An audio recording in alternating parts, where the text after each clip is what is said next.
Hey everyone, thanks for tuning in tonight. My name is Travis Fortney. I'm an adult services librarian at the Willoughby Public Library. We're coming to you live from downtown Willoughby and New York, New York.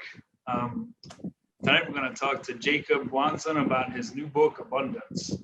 A reminder to everyone, you can keep up with Between the Lines events by checking the library's Facebook page or the library events calendar at we247.org. We've got great events coming up in the next couple of weeks with Paula McLean, Willie Vlaughton, Jess Walter, and many more. Tonight, I'm extremely excited to welcome Jakob Guanzon to Between the Lines. Abundance is Jakob's debut novel. He lives in New York City and was raised in Minnesota. And he has an MFA from the Columbia University. Jakob's going to start tonight with a reading, and I've got some questions written down for him. But my hope is that those of you watching will participate by asking lots of questions. To ask something, just type your question as a comment on Zoom or Facebook. Now I'll ask Jakob your question. Jakob, thank you so much for visiting with us tonight. Oh, I think you're muted. Thank you. I was trying to do the courtesy of. Anyway, thank you so much for having me, Travis. It's a pleasure to be here, and thanks for everybody who's tuned in on this really beautiful day. So it's a sacrifice you're making to be in front of a screen for another hour, so I really appreciate it. Yeah, I'll just dive right in with a quick little reading just to give you a sample of what the book feels and sounds like, and then we'll get to the discussion. The segment I'm reading today is just the opening of chapter $50,000, and all the chapters are like this. They come with a price tag, and we can discuss that in a little bit. But where we find Henry, the protagonist here, he's just made a legally suspicious transaction, and we can discuss that later. But here we go. Didn't seem fair, didn't seem right. Not the legal implications or compromising some sense of integrity. It was the ease of it that rattled Henry. He and Al were back in the truck, safe, unscathed, pulses slowing and palms drying. A minor victory when the trembling key slid into the ignition and the engine turned, its grumble melding with the crinkle of paper as Al reached inside a brown grocery bag. "Here's your half," Al said, and that was that. With this commonplace gesture, like passing a diner menu to a stranger, Henry's calloused hands cradled 5 bands of $100 bills, 50 stacks, half $100,000. It had heft, girth, a paperback Bible cut in half, and it had been so easy. He and Al had put in the hours, but hardly the sweat. Maybe a few icy shocks of adrenaline, but not a drop of the tarry perspiration of manual labor. After he talked it over with Michelle, it hadn't sat right with him, making Al do all the prep on top of running all the risk. And so every day after work and over the last 2 weekends, he'd gone over to Al's to help measure and press the counterfeit oxys. All 2,500 of them, and then some. Even though Henry hadn't been able to work up the nerve to drive to Canada and then cross back over the border with a 1/4 kilo of pure powdered fentanyl, packed in a catalog envelope with a strained red string, he hadn't been able to let Al make tonight's handoff in the city alone. Despite the risk, or perhaps to protect their investment, Michelle had assured Henry it was the right thing to do. The trap house was a 90-minute drive away, set on the farther eastern edge of the city. From the elevated freeway that bypassed downtown, the distant skyline was jagged, inflamed. The spires at Mom's old campus were hangnails, the stadium's low dome a wart. Girdling them were buildings that didn't quite scrape the sky, just chafed it. Altogether, they formed a carbuncle, a sawtooth horizon ready to ooze. Henry locked the truck's doors before taking the exit into the industrial rim, where all glass condos gave way to smokestacks and long abandoned factories. As they rolled past block after crumbling block of row houses, Henry imagined their previous punch clock inhabitants, lifelong careers on assembly lines, secondhand staring monotony, the daily shuffle toward obsolescence. This must have been why Papa had wanted Henry to study, then later see his son in an office wearing a suit instead of a tool belt, sipping from a logoed mug instead of a thermos, working on a laptop instead of on his hands and knees. But Henry would never have traded the serene desolation back west for a life in this concrete hive. Here, packed so dense, contagion by the parasitic more assets, more status, more brand name validation would have been inescapable. Even if off the clock lifestyles varied, labor was universally in service to the insatiable pit of industry and commerce. Same difference in the end, whether by shovel or spreadsheet, everybody had to dig. Duplexes ran in columns as uniform as a military parade. The trap house was identical to the others except for a white Escalade bulging out of its tight driveway.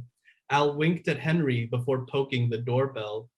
An immense pasty man wearing a beater and a blank expression let them in. He was so big that the double-barrel shotgun looked almost toy-like in his grasp. A second glance confirmed that it had been sawn short and Henry's ass went swampy. And we'll leave it there. Thanks. Oh, you're on mute now. There we go. Yeah, thank you. I like that chapter, and I think the next chapter, the dollar amount is zero, or in a couple chapters it's zero. So that's a little teaser for people. Before we get started, I want to tell everyone that I just finished reading Abundance this morning. It was great. It's a super fast, wild, intense, pretty dark read. We were talking about that when we came down. So Jacob, before we get further into it, can you tell people a little bit about, the plot of the book, what it's about? I just want people to be able to get a sense of the story. Yeah, absolutely. Well, I think kind of why I pointed out the chapter heading is kind of the key to understanding the book. And so every single chapter begins with, as opposed to a title or a number, it's the dollar amount down to the cent of what the protagonist Henry has in his front pocket. And so with every chapter, you see how every expenditure or minor gain really dictates his life. And so the main plot occurs in 24 hours, and where we find Henry is a 24-hour story with Henry and his little boy, Junior, and they're going to McDonald's to celebrate Junior's 8th birthday. And we come to find that they've been living out of Henry's pickup truck for the last 6 months. And on this 24 hours, there's a job interview that awaits Henry at the end of all of this that could potentially lift him out of this dire situation where we find him in. And interrupting those 24 hours, you'll find a couple chapters that spike or really drop from the $89 that he starts out with. And these chapters begin to form a parallel arc that reveal his story prior to these 24 hours about how exactly he found himself in this situation. And both of those arcs kind of collide at the end. And here we go. There we go. Thank you. Yeah, so Henry's a felon also. He's a year out of prison at the start of the book. He's been working as there's a good question. I'm going to ask that question. Don't worry. Sorry, good question came in chat. I'm always interrupting myself at the start of these things, but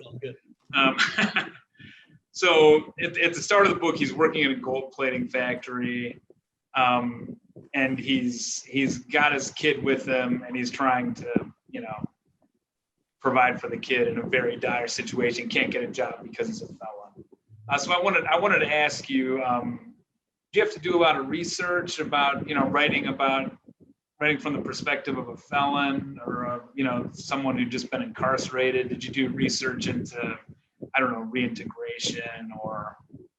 Yeah, absolutely. I think that component of the novel was where my knowledge was the scarcest prior to writing it. And I knew it was important for me to write about somebody completely on the fringes of society in terms of experiencing homelessness. And the real hurdles that face felons are beyond me. I mean, it's just appalling how we treat these citizens who have repaid their debts to society, and yet they are completely excluded logistically from participating in it again. And so I thought that weaving that component into Henry's own experience was a really important way of bringing this component of already dire circumstances to the edge, to the extreme. And because there are very scant resources and programs that are available to those experiencing homelessness and poverty in our society, no, albeit slim, of course, but the experience of felons in particular, I think, is just something that's wildly problematic and something I wanted to highlight in this novel. And so my research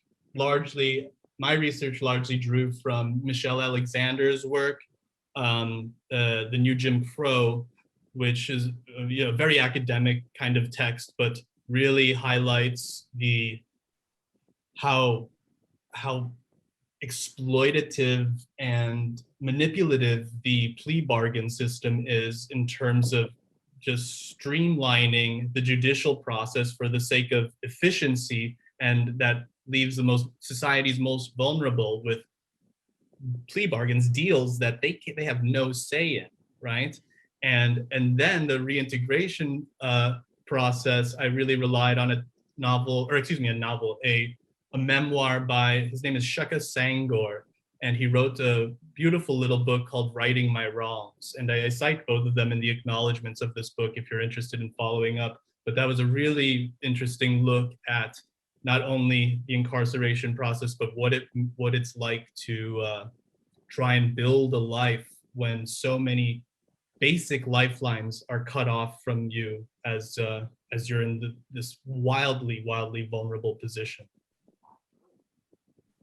So in writing Henry, I could see there being the temptation to kind of make him the victim of circumstance in the book, or and he is that some.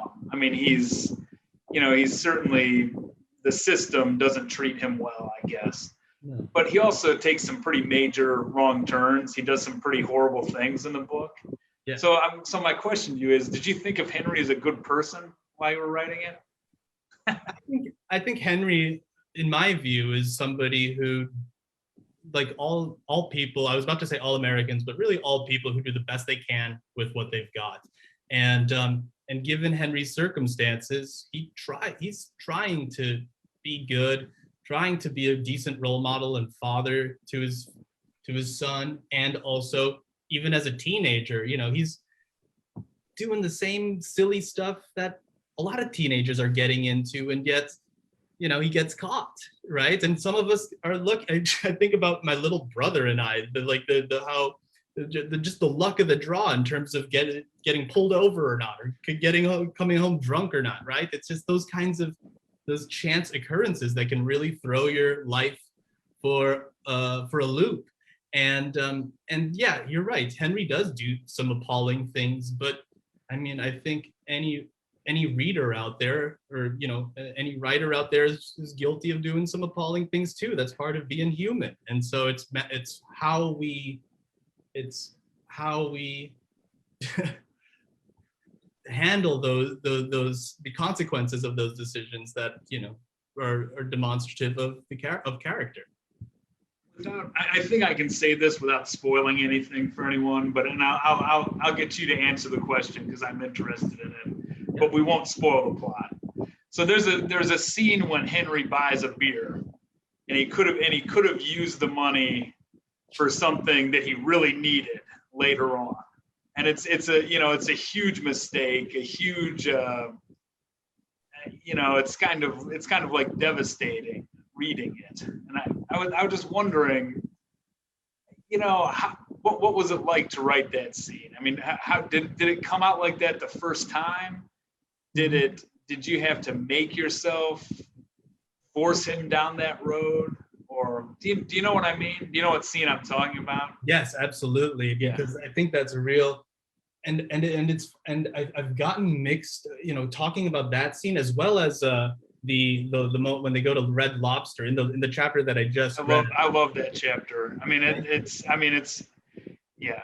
I'll let you keep talking, but that's a really like cool and really dark chapter.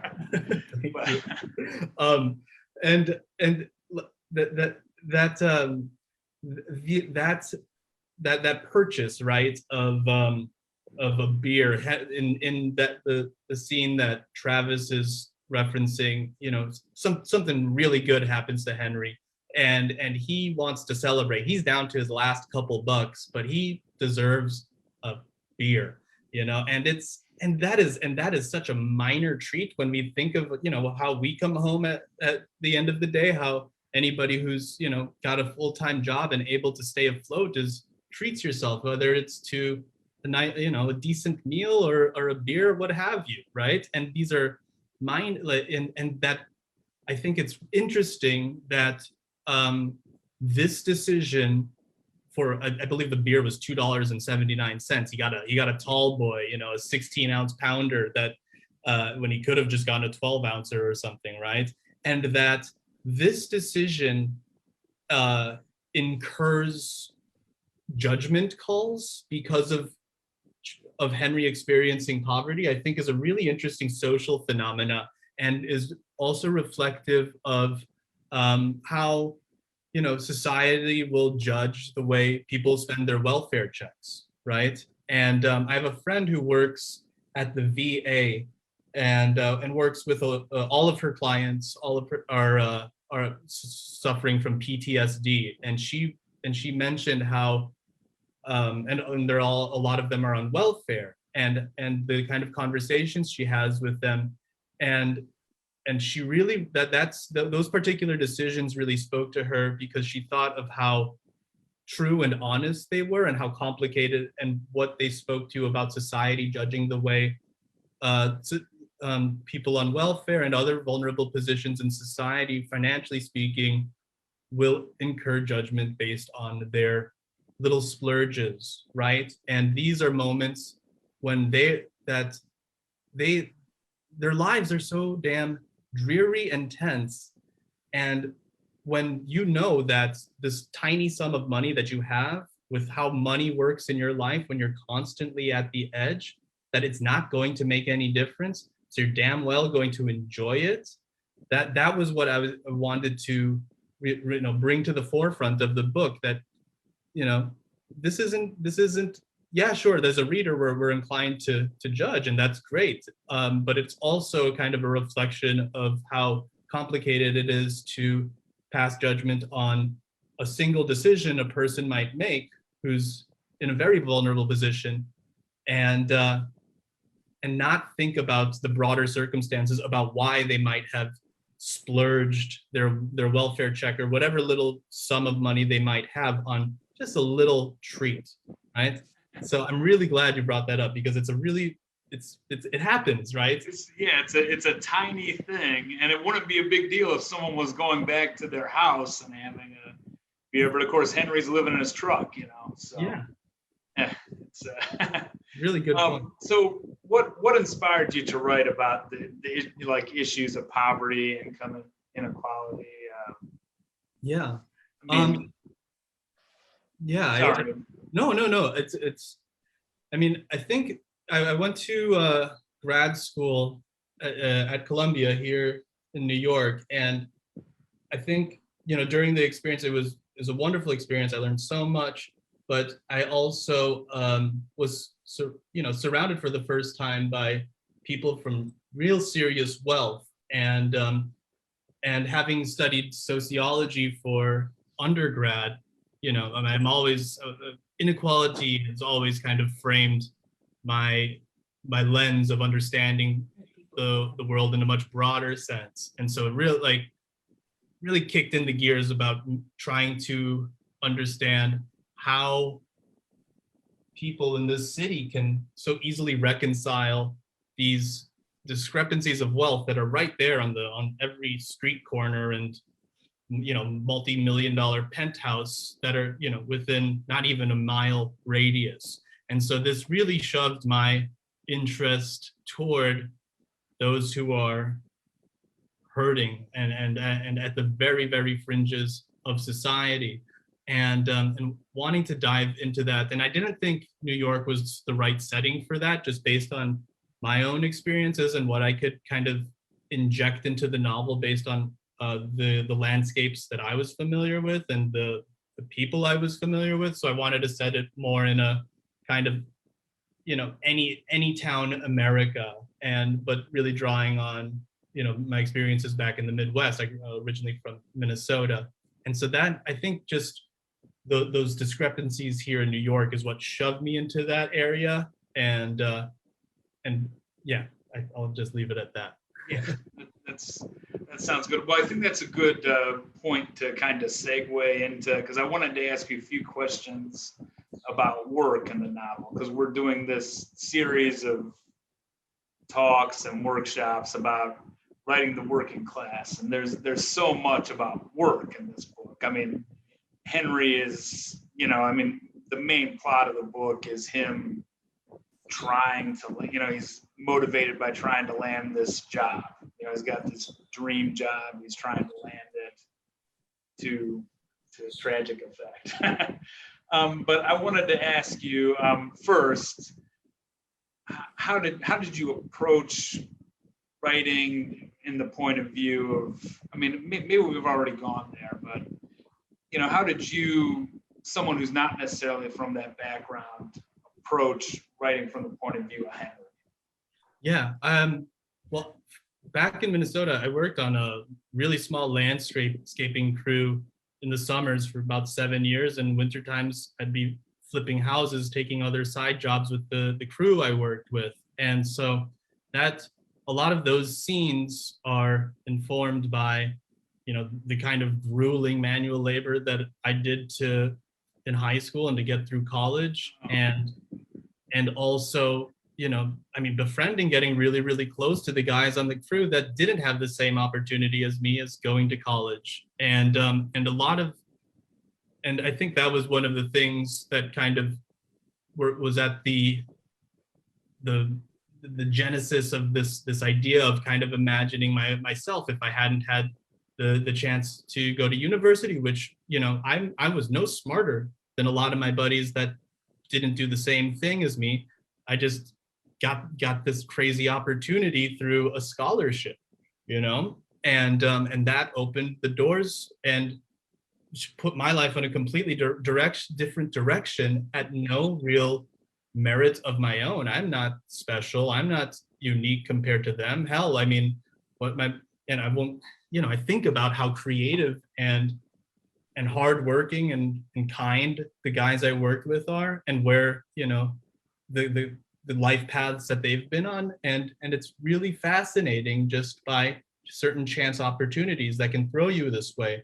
And so that was something that I really wanted to bring to the forefront of the novel.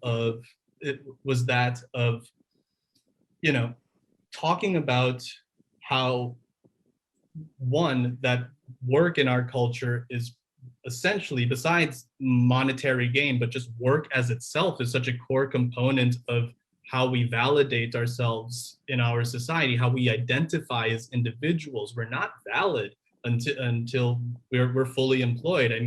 I think of the longer stretches I've been in between jobs, and that anxiety of, you just spend all day scrambling for an opportunity, right? It's hell, not only because of the bills are piling up, but the sense of worthlessness that you really have. Like, you don't want to go out and introduce yourself and meet new people because you get, oh, what do you do? It's like, man, yeah, I'm unemployed, right? I've been there. One of my favorite scenes from the book, or one of the most anxiety-inducing scenes, which I think everyone can relate to, is when Henry is, he's taking all this advice from employment forums, and he keeps pausing to talk to himself in the mirror and say, how are you today? Nice to meet you. nice to meet you, practicing, I think everyone can relate to that. And I just felt my own anxieties crop up there for sure. Yeah. So I want to ask you, like the descriptions, I mean, to me, like so many of the descriptions of work are in the book are right on. Like the cargo dock at the grocery store, the buckthorn hustle, I call it. You might call it that in the book, where they're, tearing out the driveway, even the dog monitoring. Yeah. And you say a lot of that comes from personal experience, when you're working these jobs in high school or whatever. What I want to know is, at what point in your life did you start thinking of that artistically, or working that into fiction? Or, I mean, because the descriptions are so, written. Do you know what I mean? Yeah, that's a great question, because it's interesting to kind of take a look at my previous work and see how little had dwelled on that experience, because the stuff that you read in literary magazines, you're not seeing grunts. That's what we called ourselves. We were the grunts, who if you had to push a wheelbarrow, you were a grunt. And so, because that's what all you did all day. And those weren't the people who were starring in fiction and the stuff that I admired. And so it really, and I'd always been writing short stories prior to digging into abundance. And obviously in a short story, you're really focused on concision and making every word count. And not to say that I'm not doing that in abundance, but I do take a lot of liberties in terms of saying, you know what, hell, I'm dedicating a full dense page to the physiological mechanics of lifting and hurling a sledgehammer into a slab of concrete. Like, what goes into that, and what that feels like, because there is real, I'd say, artistry to these kinds of actions that don't necessarily get highlighted in a lot of fiction. But it wasn't really until I committed to a long form piece like Abundance, a novel, where I felt like I had the space to really go into the minutia of manual labor, let alone some of the other riffs on just work in general, and what that does to a person. But yeah. So I've got a couple questions about Henry's papa. Yeah. And your papa is in the audience, and he's written a question in for you. So that should be fun. I'll let you feel. But I'll read it for you. But so, my first question is, in Henry's childhood, Papa is working as a substitute teacher, but a student finds his accent cute, and Papa puts him in his place too harshly. He ends up losing his job, losing any chance at a license, losing his livelihood. And Henry, later in the book, also loses his temper in a different way, but it also costs him a lot. So I was wondering if you were trying to make a statement or thinking about tempers or violent behavior like that being handed down through generations. Absolutely. Yeah, I think for anybody who decides to pick up the book later, or who's already read it, there's a scene with the gift that Henry gives to the birthday gift that he gives to Junior for his 8th birthday, which is a little action figure of Macho Man Randy Savage, who I won't go into what that character means in my personal life, but there's a little riff. Might as well go there. I could, but it'll take the rest of the time. But for those of you who don't know, this like professional wrestler, neon spandex, big sunglasses, huge, ridiculous kind of personality, and there's a little riff in there about that, kind of touches on toxic masculinity, and questioning this legacy of, I guess, for lack of a better term, toxic masculinity, and the expressions that men are, you know, historically in patriarchal kind of cultures where men are delimited in what kind of emotions are acceptable to show publicly, and but anger is one. And but you know, since 90s and Robert Bly and all of this with the new man and kind of trying to foster a space for men to be gentle and to be delicate and not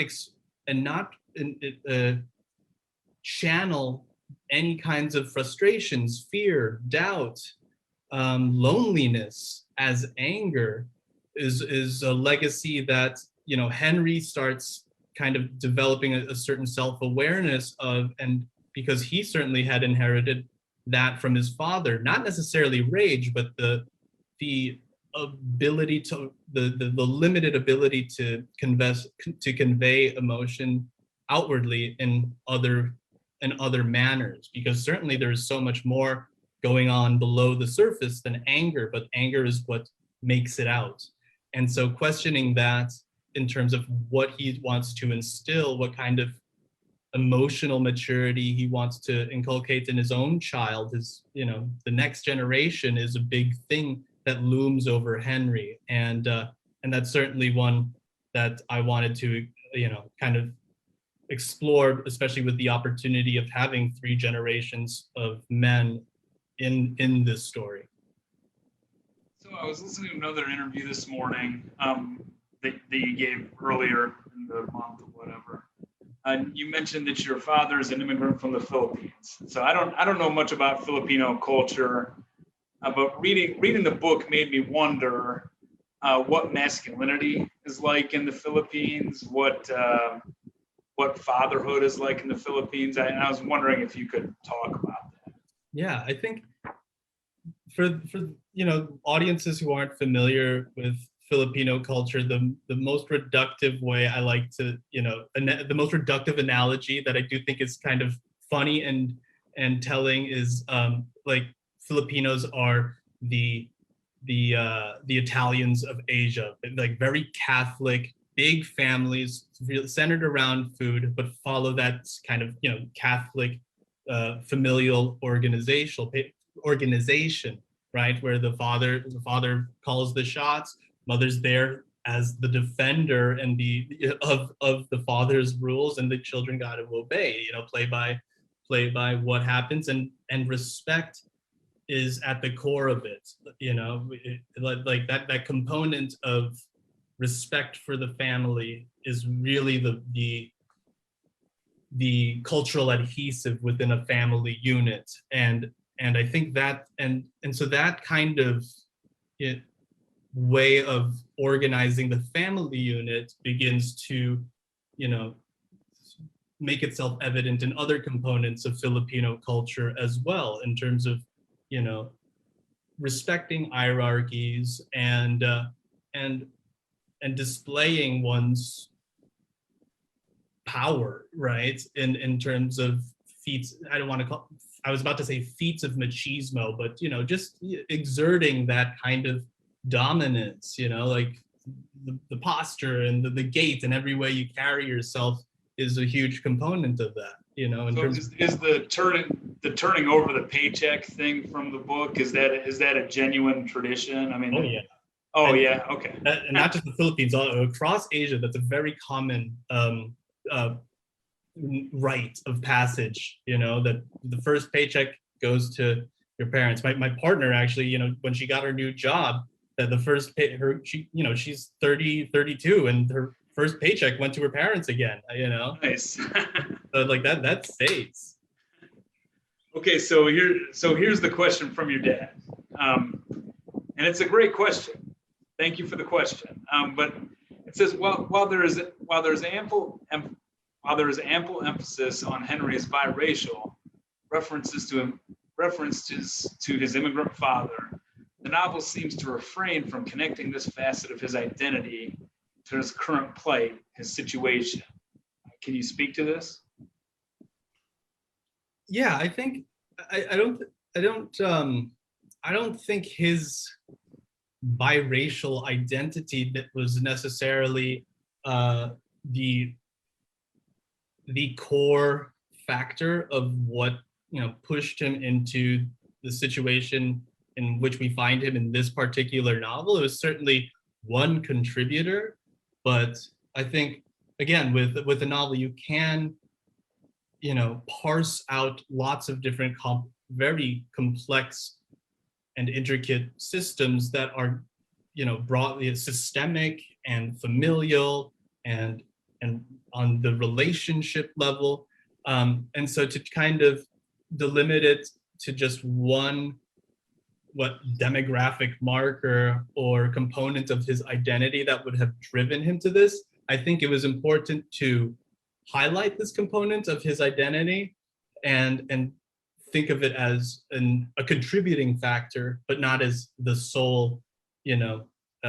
motivator for what had, pushed him into certain decisions, right? So it definitely helps kind of develop his character and give readers an understanding of who he is as, from a baseline standpoint. But as far as how his race might be the sole contributor or the primary even, I think certainly his race plays a huge component of when he's actually caught next to a white friend, and how the kind of red flags that might raise with the police naturally. But as far as why his race being a sole contributor, I would disagree with that being the primary contributor. Yeah. And I want to tell people the book starts, you may have said this at the beginning, but the book starts at Walmart, or it starts at McDonald's, it ends at Walmart. So I was wondering that too. When you start a book at McDonald's and end at Walmart, it has to mean something. But what does it mean to you? Yeah, well, it's funny because the review in the Wall Street Journal was the one that pointed that out in really stark terms, that I'm kind of embarrassed that wasn't some huge scheme of my own behind the scenes when I was writing it. Like, to be very honest with you, I wanted to start at McDonald's because that was a good access point for me personally. I'd worked at that was my first job when I was 14 years old, was at McDonald's, and so the setting was familiar, and it was a great access point, and it's also one of these, nowadays when we think of the lack of public spaces for people in the United States, of course we have parks, of course there are a couple squares downtown that are public, but we don't have plazas or town centers that are bustling and free to the public, where people actually congregate in a natural manner that is really core to a thriving kind of society in terms of just mingling of people from all sorts of different strata. But McDonald's does remain one of these, oddly enough, these sites in American society where you never know who you're going to bump into, because it's this access point that people across the social class strata will go to, whether even, rich people who just want a quick bite, and remember, what they liked as kids, to people who are counting their pennies to get the McChicken off the dollar menu, right? So it did seem really important to begin in a site like that is so loaded with certain cultural meaning, cultural significance, that's like right at the surface of it once you start thinking about it. And Walmart to me was, the site that I was working towards throughout the novel. I knew I wanted to end it at Walmart because, the title of the book is Abundance. And anytime I step into a Walmart, I'm always overwhelmed. It'd been a while since I went to a Walmart. I lived in Madrid for a couple of years. And so anytime I came home and stepped into a big box store, Walmart much more so than Target, where things are just, they come in crates that they forklift right onto the floor, and everything is so damn cheap, and you're like, it's, you know, it's overwhelming, the amount of stimuli, and it's, the place is like a cathedral. I use that description in there because it's you know, these huge vaulted ceilings. It's a really, you know, stimulating on a sensory level, a very stimulating place. And given the fact that how, you know, comparatively low prices are at a place like Walmart, you know, I found it really important to say, like, I just said, you know, everything's so cheap. Well, to somebody in Henry's circumstances, no, right? And even a place like Walmart that prides itself, boasts about being, you know, everyday low price, not even this kind of, you know, for more lack of a better term, birthright of being an American, to, you know, go out and shop at Walmart and have, you know, load up the cart and go home with all sorts of goodies, right? Even that is denied somebody in Henry's position. I think is not only tragic on the human level, but tragic in the broader sense of what, you know, what components of the American lifestyle and American dream really are denied to people who are experience poverty in this country, because these minor treats, again, coming back to treats and caprice, you know, these most fleeting little delights of life, you know, not everybody can access them, let alone, you know, much more integral components of sustaining a healthy life and one of dignity in this country, right? So these things are, you know, what I was interested in closing on.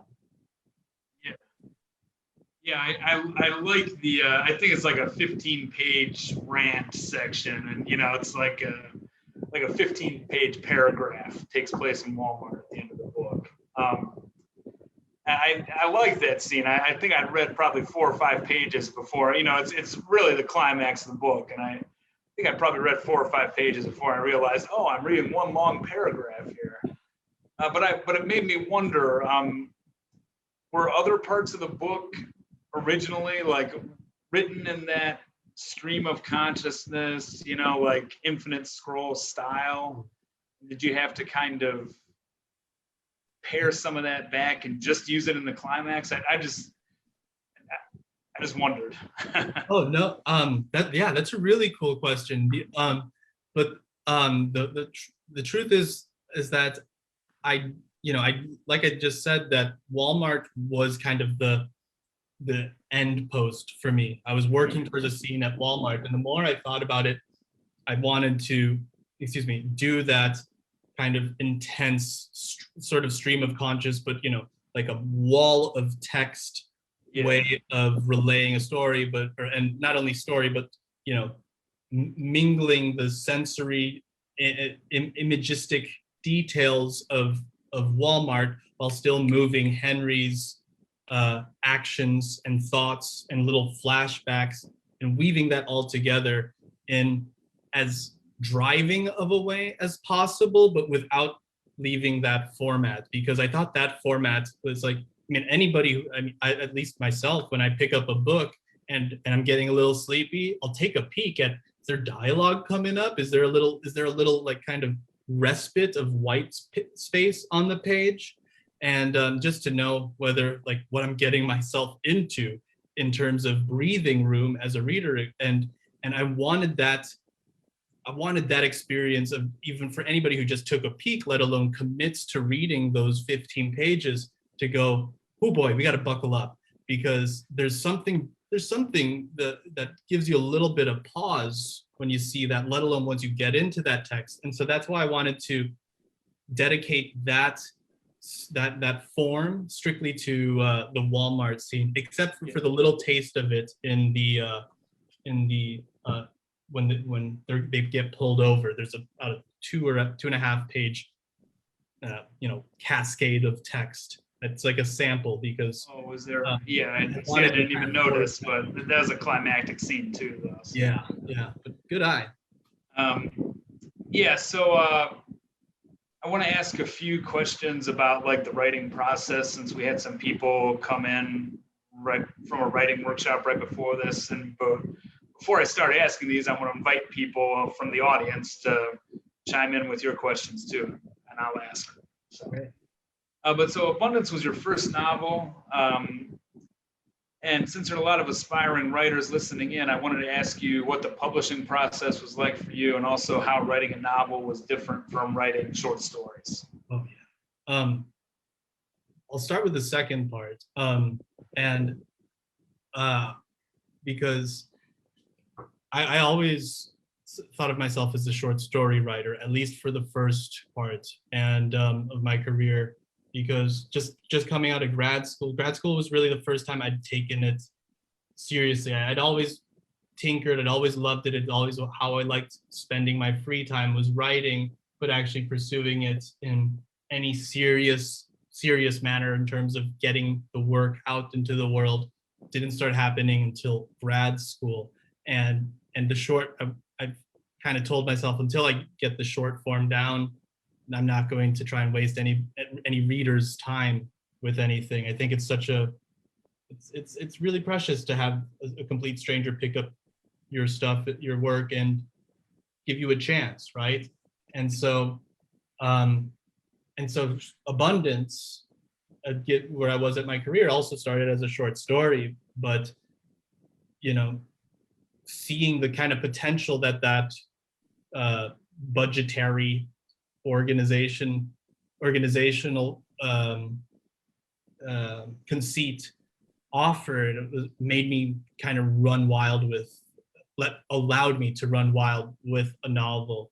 And it was wildly liberating, but it was also daunting in terms of revision because once you start going in that direction, whereas you have 15 pages you got to just make perfect and crisp and punchy, you got 300 that you want every single sentence and turn of phrase to really pop and shout just as it would in a short story. And there's all sorts of different plot points that come up in the writing process that but to make that happen, you kind of have to recalibrate something that occurred earlier in the story. So it's this constant like matrix of interrelated events and details that gets pretty overwhelming. And so I certainly enjoyed it, and I'm back in the process with the second novel now as well. But I can't wait to get back to short stories, and because boy, and it depends on the kind of writing you do, but boy, it's a mind game. And then secondly, with the publishing process, all I can say is that the hardest part is the agent, finding an agent. That took me months. Just like we were talking about being unemployed and sending resumes out and rewriting cover letters and getting phone calls, but it going nowhere. I mean but with your art that's so much closer to you and you're feeling much more vulnerable about than even your state of employment. My God, I can't, that was grueling.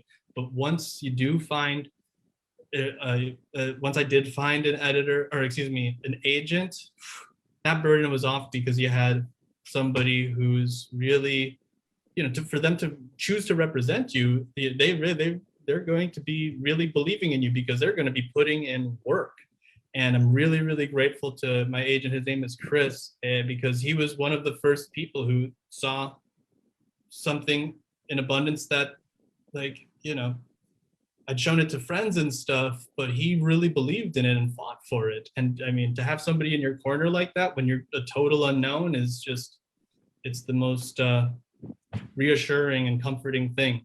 And sure enough, here it is. I mean, got it out there into the world, and then the publishing part, and cross when you get to that phase, also just cross your fingers that you got a publisher like Grey Wolf, because my God, did they take care of me, and they're just wonderful people, and just treated this book like they were gentle and patient with me, and it's been a wonderful experience.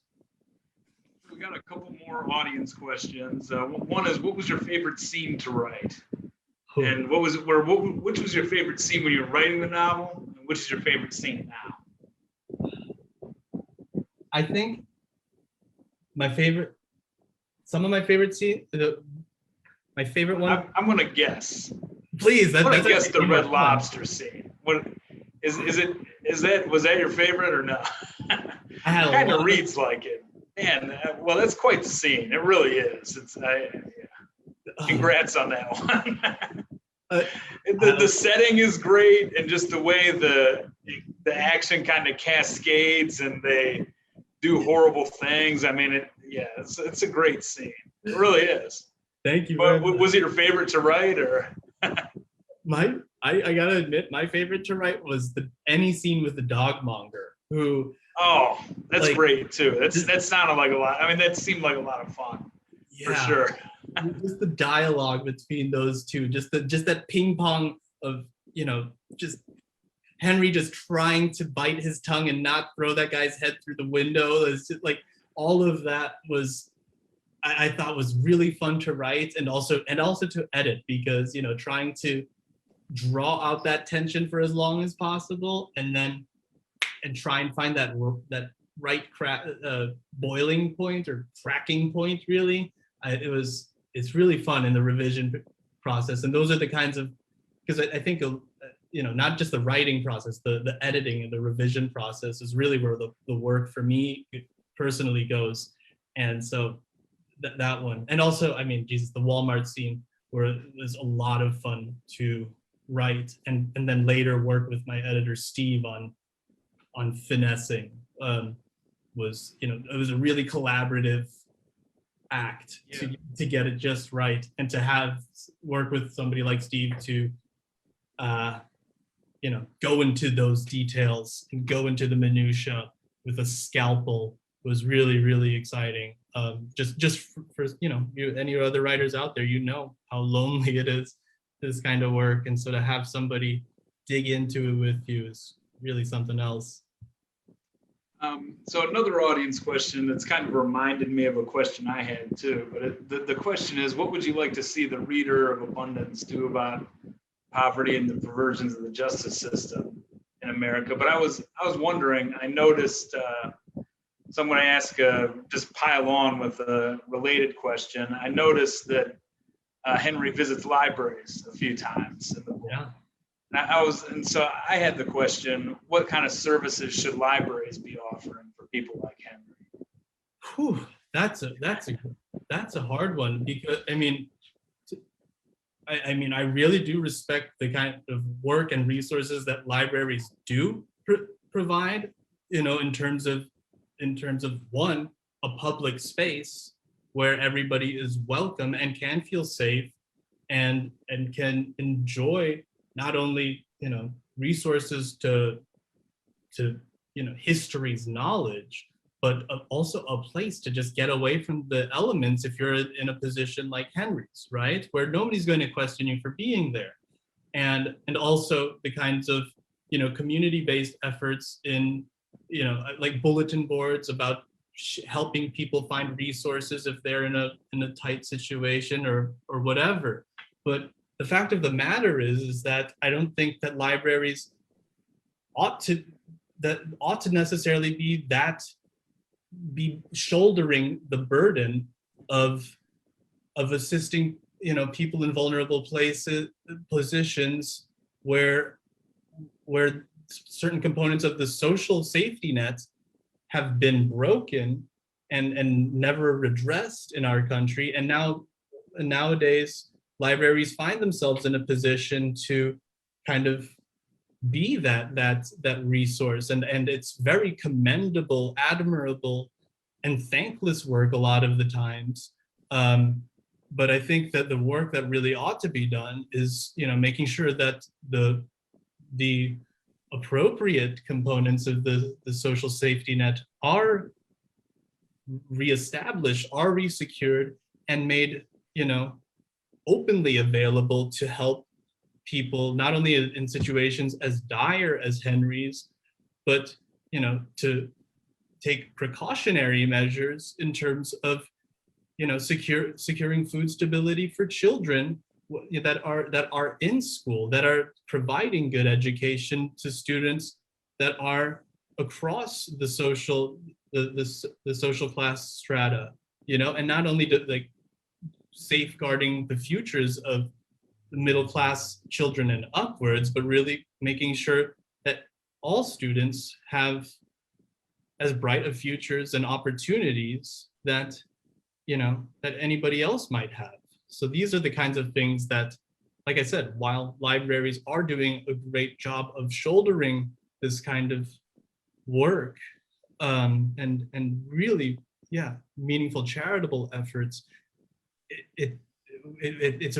it's really on the onus is on us as a society to start holding our legislators accountable to providing the resources that don't get the ribbon cutting ceremony, but right, but making sure that the people who have the power are allocating resources to society's most vulnerable.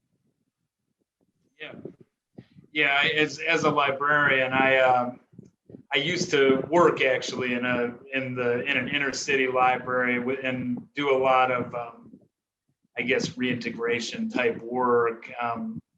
And Henry reminded me a lot of one guy who used to come into the library all the time. Yeah. And and some people in that situation are, really, obviously some people in that situation are very, very hard up. And some are, going back to prison is a problem, obviously, but some are like Henry, where they're obsessed with finding employment and obsessed with, and so this guy from the library, I helped him for a year probably to apply for every job under the sun, and eventually he just got a terrible job. We're working as in an auto body shop cleaning up chemicals or something. I don't know. But he was happy about it. But it's horrible that people have to,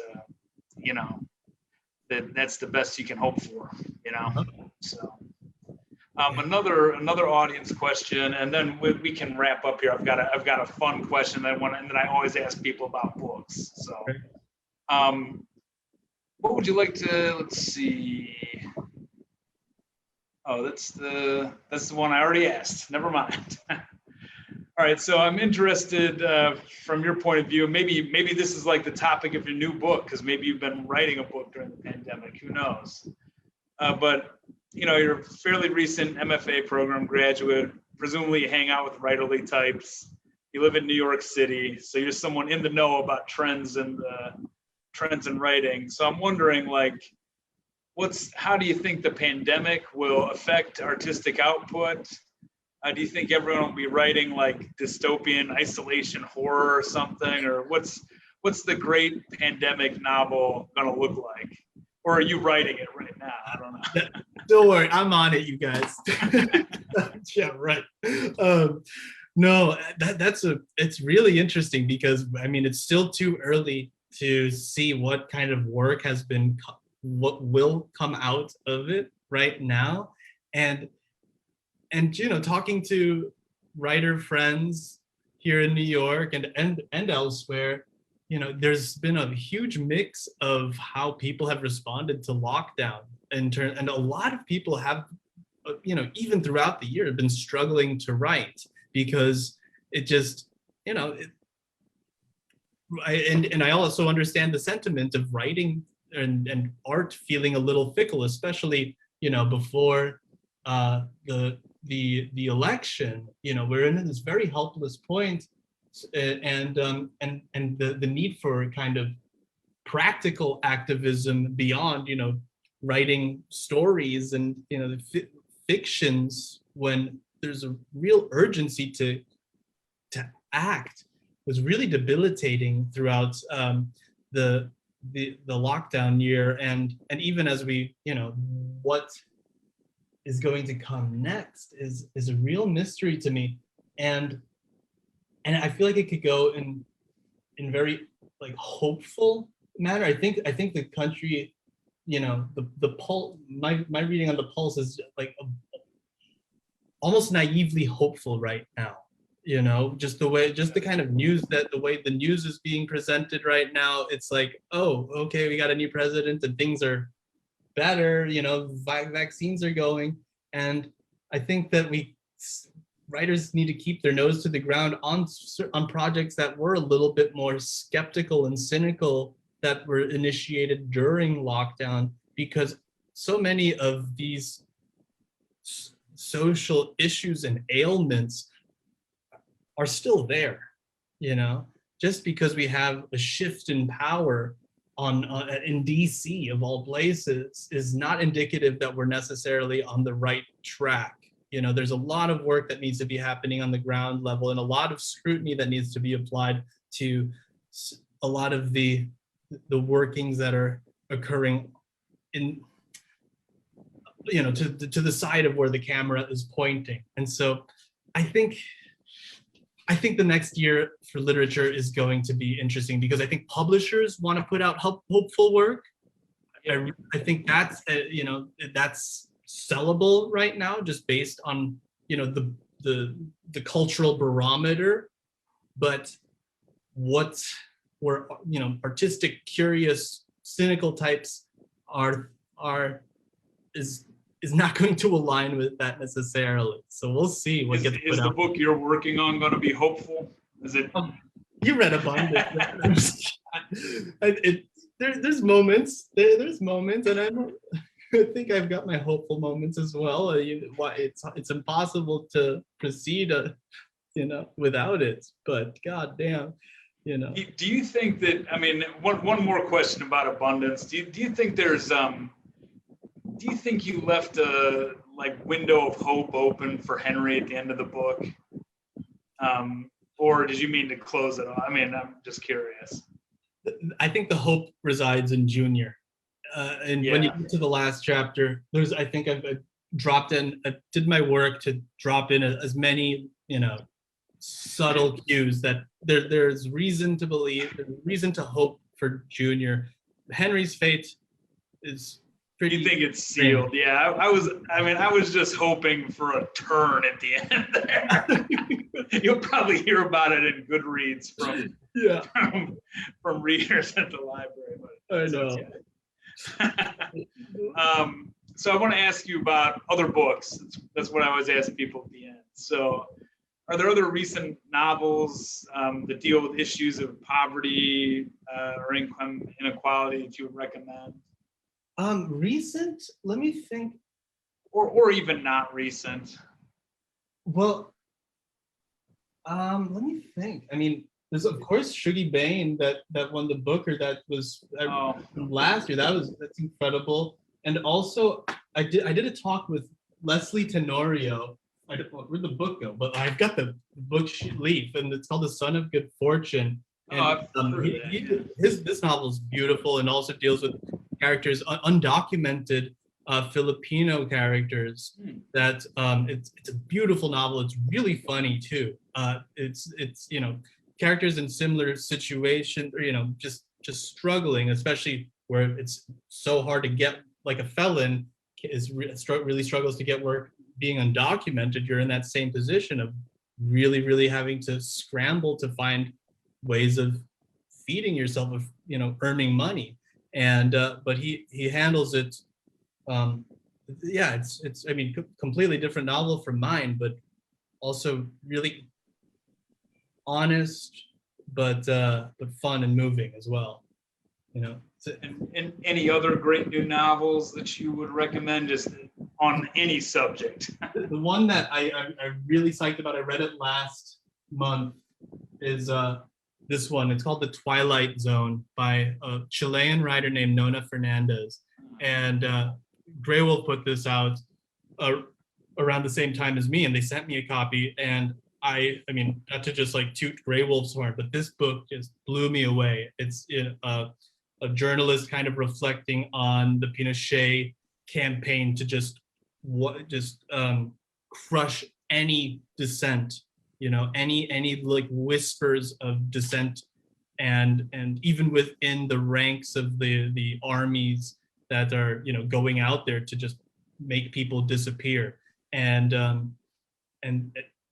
it's horrific, but the way it's written in just like this really fragmented manner that like it occurs in fragments on a formal level, but then the broader structure really circles in on itself. The way she has put this together is it's beautiful. It's a staggering piece of art, and so I can't recommend it enough. Blew me away. So one more comment from Nilo. Or is that how you say it? Or, yeah, that's right. He says, "Proud of you, Jacob," which is an important 3 words in the book too. Yeah, that's so. right. Thanks, Bob. So Jacob, thank you very much for visiting with us tonight. Great conversation. Thanks for everyone listening, and everybody have a good night.